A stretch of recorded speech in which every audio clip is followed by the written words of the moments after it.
یہ گالی نہیں، گالیوں کا پیش لفظ ہے۔ انتظار حسین۔ ہمارے ٹی وی چینلوں پر اچھا، برا، شائستہ اور ناشائستہ ہر طرح اور ہر رنگ کا محاورہ چل رہا تھا۔ بحث مباحثے میں جب دماغ گرم ہو جائے اور مزاج کا پارا چڑھ جائے تو کہاں کا رکھ رکھاؤ اور کیسی وضاحتداری۔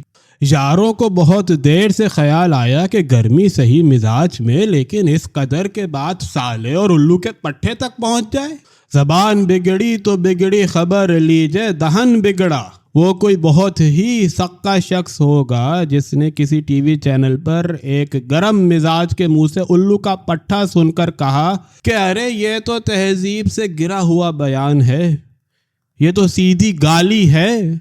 ہمارے ایک دوست نے یہ سن کر گرمی کھائی اور کہا کہ وہ کوئی نرا چغد ہوگا، بلکہ الو کی دم فاختہ جو الو کے پٹھے کو گالی بتاتا ہے۔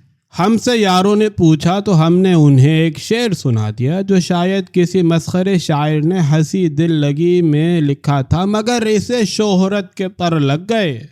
شعر سنیے۔ سنا ہے کہ دلی میں الو کے پٹھے رگے گل سے بلبل کے پر باندھتے ہیں۔ اس شعر میں ذرا رعایت ملاحظہ فرمائیے۔ پٹھے اور رگ میں رعایت لفظی ملحوظ رکھی گئی ہے۔ یہ صرف رگ پٹھوں کا مسئلہ ہے۔ رگ، نس، پٹھا، اس میں سے کس شے کو آپ گالی میں شمار کریں گے؟ الو اور پٹھے کو الگ الگ رکھا جائے تو دونوں میں سے کوئی گالی نہیں ہے۔ دونوں کے حسین امتزاج سے گالی کیسے بن گئی؟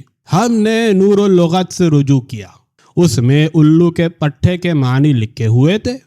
بہت بے وقوف شخص۔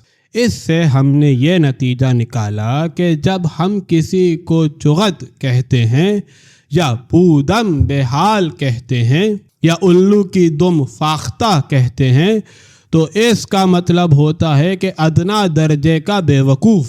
لیکن جب بے وقوفی حد سے گزر جائے تو آدمی کو غصہ آتا ہے تو وہ بے وقوف موصوف کو الو کی دم سے گزر کر الو کا پٹھا کہنے پر اتر آتا ہے۔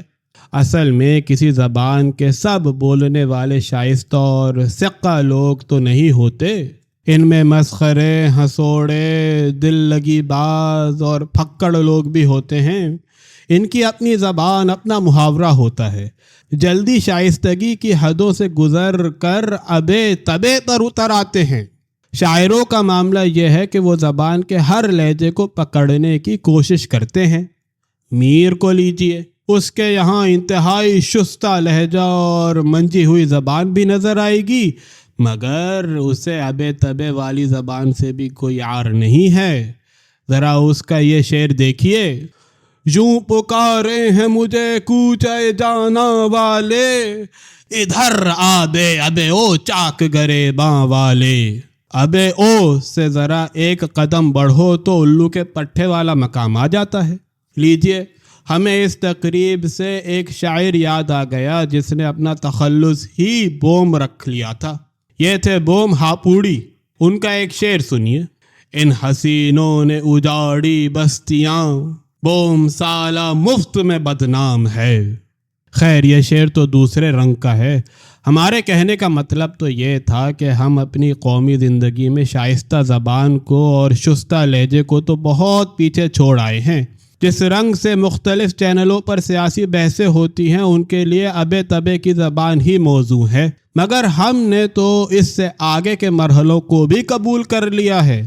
یعنی جوتی، لات اور لپاڑگی کو ایک سیاسی رہنما پر بے بہاؤ کی پڑھتے بھی ہم دیکھ چکے ہیں۔ یہ واقعہ تو کہیں عدالت کے آس پاس ہوا تھا۔ ہم نے ٹی وی والوں کی مفاہمت سے ان کی اسکرین پر یہ عبرت بھرا منظر دیکھا، اس رہنما کی درگت بنتی بھی دیکھی اور اعتزاز احسن کی بے اثری بھی دیکھی۔ وہ تتو تھمبو کرتے ہی رہ گئے۔ یاروں نے ان کی ایک نہ سنی۔ سنا ہے کہ ایک آدھ دفعہ کسی ٹی وی اسٹیشن پر بھی بحث سے گزر کر یہ منزل آ چکی تھی۔ ایک نوازیدہ سیاسی لیڈر اور ایک دانشور میں بحث اس رنگ سے ہوئی کہ لیڈر کے مزاج کا پارا چڑھ گیا۔